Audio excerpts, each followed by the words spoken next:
ውድ ቻናላችን ቤተሰቦች እንኳን ወደ ቻናላችን በደህና መጣችሁ። አሁንም ሊቨርፑልን በተመለከቱ ዘገባዎች ተመልሼ መጥቻለሁ። በሰዓት የምንመለከታቸው የቀድሞ የሊቨርፑል ተጫዋች ሆኖ ዳኒ መርፊ ሊቨርፑሎች አንዶኒ ኢራዮላን አሰልጣኝ አድርጎ መሾማቸው ትክክለኛ ውሳኔ ነው እያለን ይገኛል። ኢብራሂማ ኮናቴም ወደ ሪያል ማድሪድ እንደሚያቀናም ተረጋግጧል። ቨርጂል ቫንዳይክም በአሰልጣኝ አርነ ስሎት መሰናበት ዙሪያ የሰጠው አስተያየት አለ።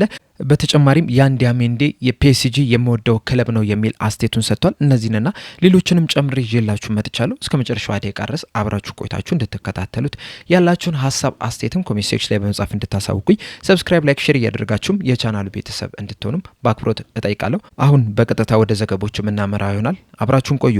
ፋብሪዚዮ ሮማኖ ይዞት በወጣው ዘገባ መሰረት በዛሬው ዕለት ምናልባትም ሊቨርፑሎች አንዶኒ ኢራዮላን አዲስ አሰልጣኝ አድርጎ መሾማቸውን ሊፋ ሊያደርጉ ይችላሉ እያለን ይገኛል። እንደሚታወቀው ከጥቂት ቀናቶች በፊት ሊቨርፑሎች የአንዶኒ ኢራዮላን ቀጣይ የሊቨርፑል አሰልጣኝ አድርጎ ለመሾም ከስምምነት ላይ መድረሳቸው አይዘነጋም። እንደዚሁም ፋብሪዚዮ ሮማኖም ሂርዊጎ የሚለውንም ቃልም ሲናገር ማዳመጥ ችለን ነበርና በዛሬው ዕለት ደግሞ ሊቨርፑሎች በይፋ አሰልጣኙን መሾማቸውን ሊያረጋግጡ ይችላሉ ተብሎ ይጠበቅ። ምናልባትም እነዚህ ዘገቦች በመታዳመጡበት ሰዓትም ሊቨርፑሎች ይፋ አድርገውትም ሊሆን ይችላል። ልክ ሊቨርፑሎች የአንዶኒ ኢራዮላን አዲስ አሰልጣኝ አድርጎ መሾማቸውን ይፋ እንዳደረጉት በቀጥታ ወደ እናንተ ይዤላችሁ የምመጣ ይሆናልና ይህንን ነገር እንግዲህ በትኩረት እንድትከታተሉት በአክብሮት እጠይቃለሁ።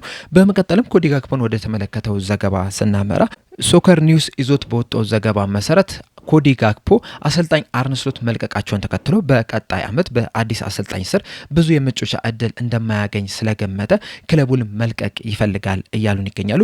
በዚህ ሲዝን ባሳየው እንቅስቃሴ አብዛኛው የሊቨርፑል ደጋፊዎች ደስተኛ እንዳልሆኑ እናውቃለን። እናም ከክለቡ ቢለቅም ምርጫቸው እንደሆነ እናውቃለን። ነገር ግን ደግሞ በዚህ ሰዓት ላይ ያለውን የሊቨርፑል የአጥቂ ስፍራ ተጫዋቾችን ብዛት ወይም ደግሞ የስኳድ ጥበቱን ከተመለከትን ሊቨርፑሎች ይለቁታል ተብሎ አይጠበቅም። እንደዚሁም አንፊልድ ሴክተርም ይህ ሶከር ኒውስ ይዞት የወጣው ዘገባም ከእውነት የራቀ ነው። በዚህ ሰዓት ላይ ኮዲ ጋክፖ ክለቡን የመልቀቅ ምንም አይነት ሀሳብ ወይም ደግሞ ፍላጎት የለውም የሚል መረጃን ይዞልን ወጥቷል። ምናልባት ግን በቀጣይ ዓመት በ2027 የክረምት የዝውውር መስኮት ላይ ሊቨርፑሎች ኮዲ ጋክፖን ለዝውውር ሊያቀርቡት ይችላሉ የሚል ግን ግምት አለኝ። እናንተስ በዚህ ዙሪያ ያላችሁ ሀሳብ አስተያየት ምንድን ነው? ኮሜንት ሴክሽን ላይ በመጻፍ አሳውቁኝ። በመቀጠልም የቀድሞ የሊቨርፑል ተጫዋች ሆነው ጋሪ ማካሊስተር የሰጠውን አስተያየት ነው የምንመለከተው። በሰጠው አስተያየት ሊቨርፑሎች የቀድሞ ተጫዋቻቸውን ሃሪ ዊልሰንን ለማስፈረም በሚደረገው ፉክክር ውስጥ መግባት አለባቸው እያለን ይገኛል። እንደሚታወቀው ሃሪ ዊልሰን ከ5 ዓመት በፊት ነበር ከሊቨርፑል ለቆ ወደ ፉልሃም ማቅናት የቻለው።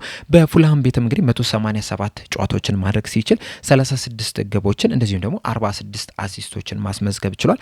በአጠቃላይ 82 የጎል አስተዋጽኦን ለፉልሃም ባለፉት 5 ዓመታት ማድረግ ይችላል። በዚህ ሰዓት ላይም በፉልሃም ቤት የሚያቆየው ኮንትራት ሊጠናቀቅ 1 ወር ብቻ ነው የቀረውና ልክ ይህ ወር ሲጠናቀቅ እንግዲህ ፍሪ ኤጀንት ይሆናልና ወደ ፈለገው ክለብ በነጻ መዘዋወር ይችላል። ይህንንም ተጫዋች ለማስፈረም ደግሞ የተለያዩ የፕሪሚየር ሊግ ክለቦች እንግዲህ ፍላጎት አሳይቷል።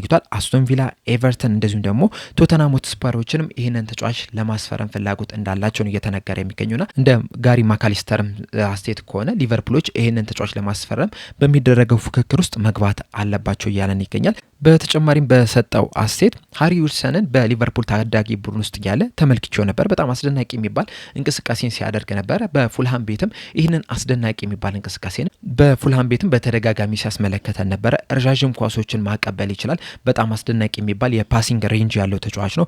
ጎሎችን ያስቆጠራል። አሲስት ማድረግ የሚችል ተጫዋች ነው። እንደዚሁም ደግሞ በጣም ጠንካራ የሚባል ሰራተኛ ነውና አንድ ተጫዋች የሚጠበቅበትን ነገር ማድረግ የሚችል ተጫዋች ነው። አሁን ላይ እንግዲህ ሙሉ አይነት ተጫዋች የምንለው ነው። ሁሉንም ነገር ማበርከት የሚችል አይነት ተጫዋች ነው። እናም በዚህ ምክንያትም እንግዲህ ብዙ ክለቦች ይህንን ተጫዋች ለማስፈረም መፈለጋቸው ያን ያህል የሚያስገርም አይደለም። እናም ሊቨርፑሎችም እንግዲህ ከነዚህ ክለቦች ጋር ተቀላቅለው ይህንን ተጫዋች ለማስፈረም ጥረት ማድረግ መቻል አለባቸው። በተለይ ደግሞ የአጥቂው ስፍራ ላይ መሳሳት ስለሚታይ ያንን ከቨር ለማሙላትም ይህ ተጫዋች ጥሩ አማራጭ ነው ብዬ አስባለሁ የሚል አስተያየቱን ሰጥቷል። ከዚህ ቀደምም እንግዲህ ሃሪ ዊልሰን ለሊቨርፑል ጥሩ አማራጭ እንደሚሆን በተደጋጋሚ ስንናገር ነበረ። በተለይ ደግሞ መሐመድ ሳላ ክለቡን እንደሚለቅ ተረጋግጧል። ፌዴሪኮ ኬዛም ክለቡን ይለቃል ተብሎ ይጠበቃልና በቀኝ ክንፍ በኩል የሚጫወቱ ሁለት ተጫዋቾችን ሊቨርፑሎች የግድ ማስፈረም መቻል አለባቸው። አንደኛው ምናልባት የአንድ አሜንድ ወይ ባርኮላ ሊሆን የሚችልበት ከፍተኛ እድል አለ። ሌላኛው ተጫዋች ግን ሃሪ ዊልሰን ቢሆን ለሊቨርፑል ጥሩ አማራጭን መስጠት ይችላል ስንል ነበርና አሁንም እንግዲህ ጋሪ ማካሊስተር ይህንን ሀሳብ ደግፎ ሊቨርፑሎች ይህንን ተጫዋች ለማስፈረም እንቅስቃሴ ማድረግ አለባቸው እያለን ይገኛል። የእናንተ ግን በሃሪ ዊልሰን ላይ ያላችሁን ሀሳብ አስተያየት እንዳለ ኮሜንት ሴክሽን ላይ በመጻፍ አሳውቁኝ። በመቀጠልም የአንድ ያሜንዲ ከሌኪፕ ጋር ያደረገውን ቆይታን የምንመለከተው በዚህ ቆይታውን በሰጠው አስተያየት ፒኤስጂ ከልጅነቴ ጀምሮ ስወዶ የነበረ ክለብ ነው፣ አባቴም የፒኤስጂ ደጋፊ ነው የሚል አስተያየቱን ሰጥቷል። ከዚህ ቀደም እንግዲህ በተለይ ለአፍሪካ ዋንጫ ከአይቨሪ ኮስት ጋር በሚጫወትበት ሰዓት አንድ የሰጠው አስተያየት ነበረ። በዛም አስተያየት አባቴ የሊቨርፑል ደጋፊ ነው፣ በአንፊልድ ስጫወትም እንዲያይ ይፈልጋል፣ እኔም የሊቨርፑል ደጋፊ ነኝ በዛ ምክንያት የሚል አስተያየቱን ሰጥቶ ነበርና አሁን ላይ ደግሞ ከሱ ጋር የሚጋጭ አስተያየትን ነው እየሰጠ የሚገኘው። እንደሚታወቀው እንግዲህ በዚህ ሰዓት ላይ ይህንን ተጫዋች ለማስፈረም ሊቨርፑልና ፒኤስጂ ከባድ የሚባል ፉክክር እያደረጉ ነው የሚገኙትና ሁለቱንም እንግዲህ በተለያዩ አጋጣሚዎች የምወዳቸው የምደግፋቸው ክለቦች ናቸው የሚል አስተያየቱን ነው እየሰጠ የሚገኘው። በትናንትናው ዕለትም እንግዲህ ከሌኬፕ ጋር ባደረገው ቆይታ ሊቨርፑልን ከልጅነቴ ጀምሮ ስወደው የነበረ ክለብ ነው፣ በዚህ ሰዓት ላይም እንግዲህ በጣም የማደንቃቸው ክለብም ጭምር ናቸው፣ አባቴም የፒኤስጂ ደጋፊ ናቸው የሚል አስተያየቱን ሰጥቷል። በተጨማሪም በሰጠው አስተያየት ወደ ትልቅ ክለብ ሄዶ የመጮት ትልቅ ፍላጎት አለኝ እና ወደ ፒኤስጂ ሄጄ ብጫወት ለእኔ ትልቅ ክብር ነው፣ ትልቅ ደስታም ይፈጥርልኛል። እንደዚሁም ደግሞ ፈረንሳይኛ ተናጋሪ እንደመሆናቸው መጠንም ክለቡን ለመላመድ ብዙ ጊዜ ይፈጅብኛል ብዬ አላሰብም፣ ቶሎ የመላመድ እድል ይኖረኛል እና ወደዛ የማልሄድበት ምንም አይነት ምክንያት የለም። በዚህ ሰዓት ላይ እንግዲህ ስለ ወደፊቱ እያሰብኩ አይደለም፣ ሙሉ ለሙሉ በዚህ ሰዓት ትኩረቴ የዓለም ዋንጫው ላይ ነው። ከዛ በኋላ ግን ምንም ነገር ሊፈጠር ይችላል። ክለቦቹ እርስ በርስ ተነጋግረው እንግዲህ አንድ ውሳኔ ላይ ሊደርሱ ይችላሉና በቀጣይ የሚፈጠረውን አብረን የምንመለከት ይሆናል የሚል አስተያየቱን ሰጥቷልና የአንድ ያሜንዲ እንግዲህ ወደ ሁለቱም ክለብ መሄድ እንደሚፈልግ ነው እየተናገረ የሚገኘው። ሁለቱንም ክለቦች እንደሚወድ የሁለቱም ክለቦች ደጋፊ እንደሆነ እየተናገረ ይገኛል። በቀጣይ ግን አንዱን ክለብ የግድ መምረጥ ይኖርበታል። የትኛውን ክለብ ይመርጣል የሚለውን ነገር አብረን የምንመለከት ይሆናል። ሁለቱም ክለቦች ግን ይህንን ተጫዋች ለማስፈረም በጣም ትልቅ ስራን እየሰሩ ነው የሚገኙት። የመጨረሻው ውሳኔ ግን የተጫዋቹ የአንድ ያሜንዲ ነው። ወዴት ያቀናል የሚለውን ነገር ወዴት ለመሄድ ይወስናል የሚለውን አብረን የምንመለከት ይሆናል። እንደናንተ ሀሳብ ግን የትኛውን ክለብ ሊመርጥ ይችላል ብላችሁ ትገምታላችሁ? ሀሳብ አስተያየታችሁ እንዳለ ኮሜንት ሴክሽን ላይ በመጻፍ አሳውቁኝ። በመቀጠልም ቨርጅል ቫን ዳይክ በአሰልጣኝ አርነ ስሎት መሰናበት ዙሪያ የሰጠውን አስተያየት ነው የምንመለከተው። በሰጠው አስተያየት ቅዳሜ ከሰዓት በኋላ አምስተርዳም ልክ እንደደረስኩ ነበረ የአሰልጣኝ አርነ ስሎት መሰናበት የሚናገሩ የተለያዩ መረጃዎችን ስመለከት የነበረው። ከዛ በኋላም እንግዲህ አንዳንድ ንግግሮችን አድርጌ ነበር። ነገር ግን ክለቡ በዛ ሰዓት ላይ አሰልጣኝ አርነ ስሎትን ማሰናበታቸውን ይፋ አድርገው ነበረ። ይህንን ውሳኔ ሲወስኑ ግን እኔን አላማከሩኝም፣ ራሳቸው ናቸው እንግዲህ ውሳኔውን ያስተላለፉት። ዋናው ነገር ግን ከዚህ በኋላ አርነ ስሎትንና ምክትሉን አነጋግሬያቸው ነበረ። እናም ላደረጉት ነገር ሁላ ከልብ አመስግኛቸዋለሁ። በተለይ ደግሞ በመጀመሪያ ዓመታቸው የፕሪሚየር ሊግ ዋንጫ እንድናሸንፍ አድርገውናል እና ያ ደግሞ ለተጫዋቾቹ እንደዚሁም ለክለቡ ምን ማለት እንደሆነ ሁላችንም እናውቃልና ለዛም ደግሞ እነዚህን አሰልጣኞች ማመስገን ነበረብን። እኔም አመስግኛቸዋለሁ። ከዚህ በኋላም እንግዲህ ለቀጣይ ህይወታቸው ለቀጣይ ስራቸውም እንግዲህ መልካም ምኞቴንም ገልጬላቸዋለሁ የሚል አስተያየቱን ሰጥቷል። ኢብራሂማ ኮናቴን ወደ ተመለከተው ዘገባ ስናቀና ደግሞ ፋብሪዞ ሮማኖ ይዞት በወጣው ዘገባ መሰረት ኢብራሂማ ኮናቴ ወደ ሪያል ማድሪድ የሚያደርገውን ዝውውር አጠናቋል።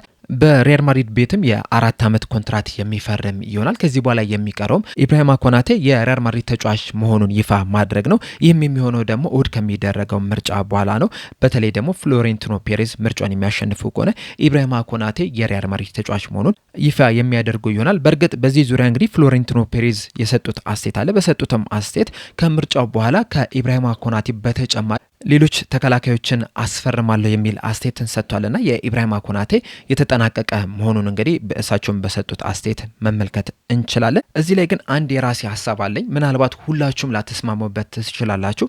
ነገር ግን ኢብራሂማ ኮናቴ ከመጀመሪያ ጀምሮ ወደ ሪያል ማድሪድ የሚያደርገውን ዝውውር ፕላን ያደረገው ይመስለኛል። በተለይ ደግሞ ወደ ጃንዋሪ ወር አካባቢ ላይ የጃንዋሪ ዝውውር መስኮት ከመከፈቱ በፊት የስፔን ጋዜጦች ሲናገሩት እንደነበረው ሪያል ማድሪዶች ተጫዋቹን አነጋግረውታል፣ በነጻም ያስፈርሙታል የሚሉ መረጃዎችን ይዘው ሲያወጡ ነበረ። በእርግጥ ከዛ በኋላ ሪያል ማድሪዶች እዚህ ተጫዋች ላይ ያላቸውን ፍላጎት ትተውታል። ተጫዋቹም በሊቨርፑል ለመቆየት ፍላጎት አለው የሚሉ ነገሮችን ስንሰማ ነበረ። ከጥቂት ሳምንታት በፊትም እሱ ራሱ በሰጠው አስተያየት በሊቨርፑል የሚያቆየኝን ኮንትራት ለመፈረም ተቃርቤ ያለው የሚልን ነገር ተናግሮ ነበረ። ነገር ግን ከዛ በኋላ እንግዲህ በአንዳንድ ጉዳዮች ባለመስማማታቸው ምክንያት በሊቨርፑል ቤት የሚያቆየውን ኮንትራት ሳይፈራረም ቀርቶ በነጻ አሁን ሪያል ማድሪድን ሊቀላቀል ችሏል። ከሊቨርፑል ጋር ግን ያልተስማሙበትን ነገር ስንመለከቱ የደሞዝ ጉዳይ እንደሆነ ነው እየተነገረ የሚገኘው። ኢብራሂማ ኮናቴ ከቨርጅል ቫን ዳይክ ያነሰ ነገር ግን ደግሞ ከሌሎቹ ተጫዋቾች የበለጠ ደሞዝ እንዲከፈለው ይፈልጋል ነው እየተባለ የሚገኘው። ሊቨርፑሎች ደግሞ ያንን ያህል ገንዘብ ለመክፈል ፍቃደኛ እንዳልሆኑ ነው እየተነገረ የሚገኘውና ነገር ስንመለከት የኢብራሂማ ኮናቴን መልቀቅ በሁለት አንግሎች መመልከት ይኖርብናል።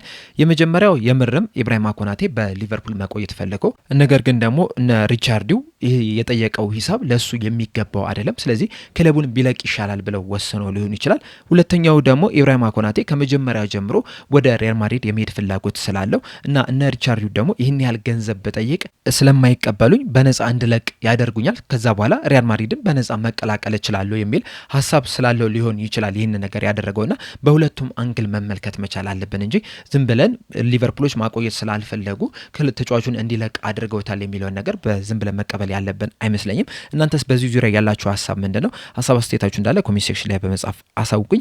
በመቀጠልም የቀድሞ የሊቨርፑል ተጫዋች ሆኖ ዳኒ መርፊ የሰጠውን አስተያየት ነው የምንመለከተው። በሰጠውም አስተያየት ሊቨርፑሎች አንዶኒ ኢራዮላን አሰልጣኝ አድርጎ መሾማቸው ትክክለኛ ውሳኔ ነው እያለን ይገኛል። በትናንትናው ዕለት እንግዲህ ከቢቢሲ ስፖርት ጋር ቆይታ አድርጎ ነበረ። በዚህ ቆይታውን በሰጠው አስተያየት ቀጣይ ሲዝን እስኪጀምር ድረስ በጣም ጓጉቻለሁ። ምክንያቱም ደግሞ በበርንማውዝ ቤት የሰራውን ቲም ከተመለከታችሁ ያንን ነገር በሊቨርፑል ለመድገም ጥረት ያደርጋል ብዬ ነው የማስበው። አጮትን ይቀይራል ብዬ አላስብም። ስለዚህ የበርንማውዝ ቡድን ደግሞ በጣም ኤክሳይትድ የሚያደርግ ነበረ።